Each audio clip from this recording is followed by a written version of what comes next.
What's up, y'all? So in today's video, we're gonna be discussing the Nanlite Forza B300 Mark II. For the sake of transparency, Nanlite did send me this light. However, this light was not sent to me in exchange for a review. They actually sent me this as a part of another project I was working on, a short film called Lifeline. But this review was not in the works. I'm actually just doing this review on my own because I actually want you all to know how fantastic this light is, and especially if you are somebody like myself who is coming from a Godox type of brand, how much is the difference really worth it? And I'm gonna tell you right now, yes it is. And also welcome newcomers, man. I love to see y'all here. And also for my OGs, man, make sure y'all go ahead and leave that thumbs up now, because you already know how I'm rocking. For my new people, wait a little bit in the video, but make sure you leave a thumbs up because I'm pretty sure you're gonna enjoy the content. Now, I do understand that Nanlite is the Nanlite and the Godox M series to be much more of a comparison, because the Godox M603 it's like $1,000. I think it's on sale right now for like $890. And then the Nanlite Forza 300B Mark II is actually $1,000. But if the Godox not on sale, they're both equal to $1,000. But I was actually just upgraded from a Godox VL series, right? Which is kind of like, when Godox just kind of really started stepping into the light game, a little bit heavy, as far as a daylight balance 5600 watt type of light. So going from that to Nanlite was actually a huge leap. And the first thing we're gonna discuss is the build quality of this light. Now listen, just before we get started even a little bit deeper, this is not a Jared Undone type of review. I use this light specifically really for interviews, documentary interviews, and I shot a short film with this and it worked fantastically, right? But I'm not using, light meters and stuff like that. That's just not how I'm using it.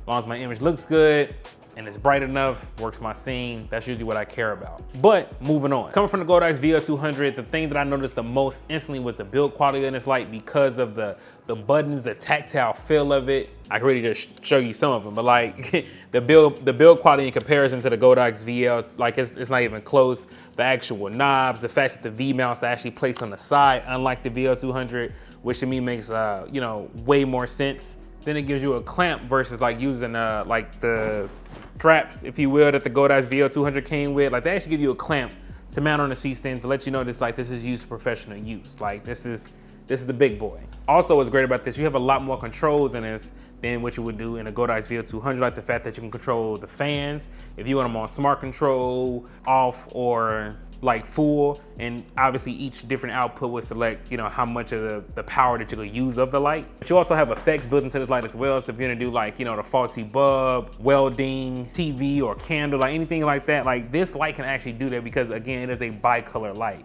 You can go from a range of 2700 Kelvin all the way up to 6500 Kelvin. And you also have the ability to adjust your green and magenta shift all within the control unit itself. And one last thing I want to touch on with the build quality is the fact that if you there's a lock button on here, and if you lock this and then you turn it on, it's a feature actually shared with the Mix Panel 150, which is a fantastic light, by the way. You'll have to see me do a review on that, man. Please go ahead and leave a thumbs up. I love that light. It got a bad rep for I don't know why. Actually, that light is being used to light me currently. But if you hit the lock button on this, all your settings will be remembered, and it will also still be locked. I think that's a pretty cool feature. Now that we kind of got the first thing I noticed right on the outside part of it, right? How has it performed for me on jobs such as interviews, documentaries, and a short film? Now for documentary interviews, man, this light, honestly, it works. You know what I mean? I think that's the best way I can put it. I haven't had a situation too much where I brought this light in and there wasn't enough output for me. I'm typically been using blast through a sheet of diffusion, AKA the shower curtain, with the Fresnel attachment, and then sometimes without the Fresnel attachment too, because it's just sometimes I don't always need that. But in the use cases that I've been using it, man, it's it works just fine. One thing that I've never noticed is fan noise, and again, I have control of the fan if I need it to be. But as far as how it lights my scene, how the light is, how how accurate it is, to me, it works. It looks great. As you all can see from the B-roll that I'm showing you, all those interviews that I just shown you were actually shot with the Nanlite 300B Mark II. And one thing I forgot to mention, which has also been very clutch for me using this light, is the fact that it has a built-in app control. So we have the lights added, we have the Pavo 2 30Xs, and all we have to do is put them in certain channels. So 1, 2, 3, and then if we go here, as you can see, we have full control over the light. So if you have something Nanlite Pavo 2 30Xs, or like any other nan light fixtures, I believe 300B2 and above, you can actually control these units through the app now. You don't need a separate module like you used to before. And it does go as far as obviously turning them on, turning it off, changing the Kelvin mode and the brightness of the light itself, the magenta shift. Like, you have actual full control of that light through the app. It's a fantastic app. It's actually not a bad app at all. I do see some difference between something like the Sinus Link app, but I mean, they both work functionally the same. Now, one thing I definitely want to touch on, like as far as like the brightness is concerned, because I feel like I didn't touch on that too much. Again, it has to be in a situation where this light has not been bright enough for me. Depending on what you're doing though, just like with anything, it's a 300-watt light, and it is also bicolor, so it's obviously not as strong as something like is the the standard 5600 light. But for the way I've been using it, because I'm actually feel like I'm getting more. It's not like I feel like I'm getting more output out of this light when I'm not using something like a softbox. Prime example, I literally just did an interview and I was using a 600D and I had to crank this thing up to 100%. It still wasn't enough to combat the sun outside. And it wasn't like a high noon sun, but it was like a high noon sun to clarify. But it was still like around 5 o'clock, like 4 or 5 o'clock in the evening. So it's still, it just wasn't bright enough. Now I didn't use the nan light for that job because obviously I know I was gonna need more power, but what I'm saying is, with me even using a 600D through a softbox, it does kill the output of the light. So I do feel you will get the most and the best quality out of your lights if you're actually blasting them through diffusion sheets. Softboxes are great, but in some cases, I feel like you can get more output of your light, especially when you need it when blasting through a sheet of diffusion, and you have more control over it. To me, that's just my opinion. Now, as far as how I use it on a short film, so I use this light in a couple of ways on a short film. I use it to replicate the moon, and then I also used it as I used the moon in both shots. So one at the cabin and then when we were outside. Now, when I lifted this thing outside, now mind you, it's pitch black outside. And I also used a Fresnel attachment to that as well.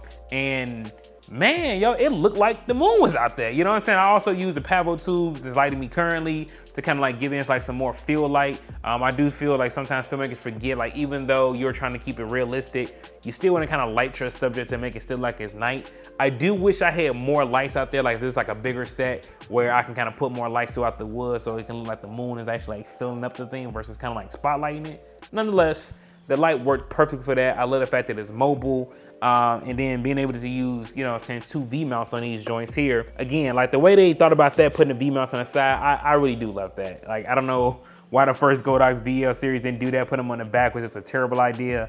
But again, coming from that to this, it was a game changer.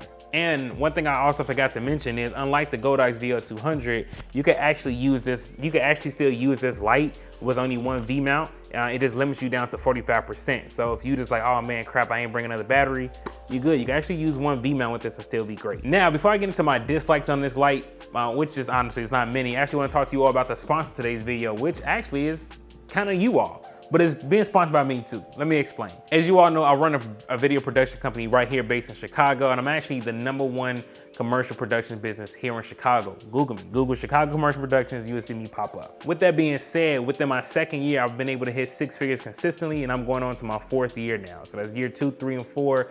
I'm way past hitting 6 figures this year already with this huge documentary that I'm shooting. Nonetheless, I get you all the time asking me questions. I've actually already done consults with some of you all. If you want to learn how I made 6 figures each year doing this business and shooting with brands such as Uber, Snipes, and even Northwestern Medicine, and you want to actually direct and produce videos for not-for-profits such as the Obama Foundation, I've been able to do all that with my years in doing this business. If you want to learn more and learn how to actually take your business to the next level because you feel like you're not hitting that mark yet, click the link down in the description below. Let's have a chat. Let's get you where you need to be. Let's grow together. With that being said, now we're moving on to the dislikes, and that's gonna be, this is petty, because honestly, this is the only thing I dislike about this. Like, I have no other major gripes. Well, 2, 2, okay? So let's start with the first one. It's gonna be actually where they have the plug-in that for you to mount your light, like, plug it in for like direct power. They actually have it up top. I actually prefer the way Aperture does it, where it has it at the bottom, because up top, to me, you just kind of like lose cable, like you lose like length on your cable, like, because like now it's up top versus down below, so you can kind of get like a little bit more inches on it. I don't know why they did that. Most lights are actually plugged in from the bottom, so I don't know why they decided to put it at the top. So that's, but still, I love the build. So that's the first dislike. And now my major dislike was like, yo, bro, like sometimes it's actually a hassle. I have to be honest. So I want to show you all something, and it is the mounting option of this light. All right, so let me show you all how to mount the Aperture 600D. So first of all, you make sure the lever here is pulled back so you can open like the little door here. And then like this little silver pin in there is gonna push back on to let you know, hey, it is engaged. So as simple as that. And it's locked on, like I'm good, it's secure. I got nothing to worry about, very easy. When I wanna take it off, here's where the nan light faults itself. When I want to take it off with the Aperture 600D, I hit the lever, boom, I pull it off. I can put it back into my bag and I'm good to go. Let's take these batteries out just because it's making it heavier for no reason at this point. Okay, as you all can see, there is a lever back here. Show you that. There's a lever back there. If it focuses, there's a lever back here, right? So in that lever, you put that in, like, you know, obviously when it's engaged, you know that you can, it's clipped in, right? So putting it on, no problem at all. You slide it down, you hit a click, it's locked in, not going anywhere, firm, trusted, secure. Let's try to take it off. It's, you know, all right, excuse the horn, but nonetheless, let's try to take it off. Hit the button. This is the most annoying thing about this light to me, trying to take this off, because sometimes it actually still gets stuck, and the only way for me to take it off is like I have to hit this button and then bang it off with my hand, bro. Like that's wild. That, like, but just think about how, like, that's how I have to take it off.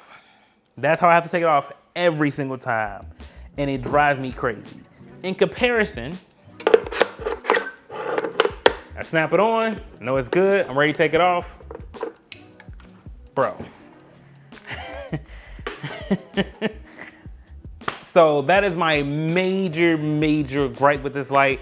It might just be mine, right? It could be like a quality control issue, you know what I'm saying? It could be, right?